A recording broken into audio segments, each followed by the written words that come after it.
No, I mean, I think everybody thought that it was going to be the front runner as far as the nominations are concerned. Colin Firth is clearly a shoo-in as far as Best Actor is concerned, not just here, but I would think also at the Oscars.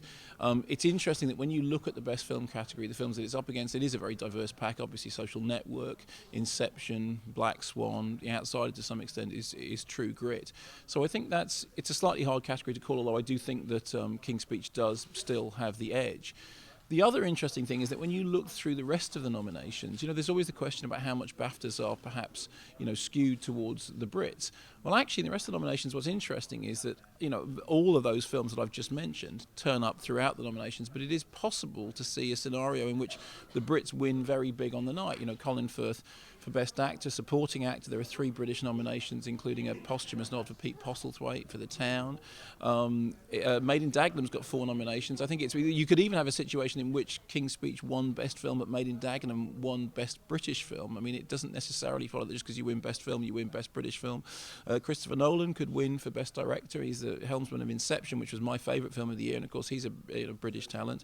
We knew from last week that the Orange Wednesday Rising Star, the Public Award, 4 out of 5 of the nominees are British, and I think Gemma Arterton's a kind of leading contender there. So all the sort of significant films, Social Network, Black Swan, the ones that are showing up in the American Awards, are featured here at the BAFTAs. My own inclination would be to think that actually on the night it's going to be a good night for the Brits. When I saw Black Swan, my initial reaction, and I did a blog immediately afterwards, I was quite sideswiped by it. I said, it's like Swan Lake Goes to Hell as directed by Dario Argento on crack. And, there are little bits of, Eraserhead in there, and there's bits of The Fly in there. And it is, in many ways, it's a full-on, Giallo-style, 70s horror movie like we all used to know and love. I think what surprised me slightly is just how much it's been accepted by the general public, because I really liked it when I saw it, but I did think it was kind of pretty far out there. Now it's become this, great awards contender. Natalie Portman, I think, is a very strong contender for Best Actress. That is the one category, I think, in which the Brits aren't going to get a look in, because Natalie Portman is going to win. Every year, the question of, is there a British film that's leading the way? How have the British films done? Is to some extent misleading.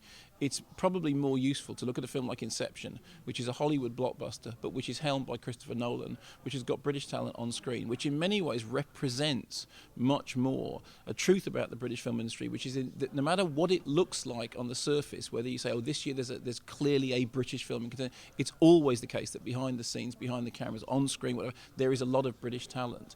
It's not just a matter of films that look like British movies. You cite Chariots of Fire and obviously King's Speech. They look like British movies.